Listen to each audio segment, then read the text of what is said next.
Hey, what's up? It's Philip, and today I will show you how to split screen in OpenShot video editor. To do that, I have two videos that I want to split screen. I have already one on my timeline, so now just drag this one over here, and I'll show you, you can drag the second one also. Now move it like this, go to video preview, and now we can go to effects over here and find crop effect. Drag and drop to your first video like this, go to video preview, and now you can see this button that says C, right click on it and click properties, and over here you can see the crop effect, and now you can crop it from the right side, for example, and you practically have a split screen. To move this video, select the second clip over here and find location X and location Y.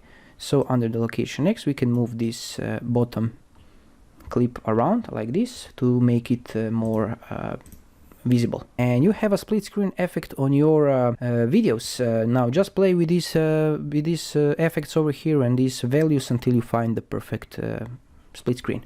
And this is it. Thanks for watching. Drop some likes and comments below if you find this helpful, and have a nice day. Bye bye.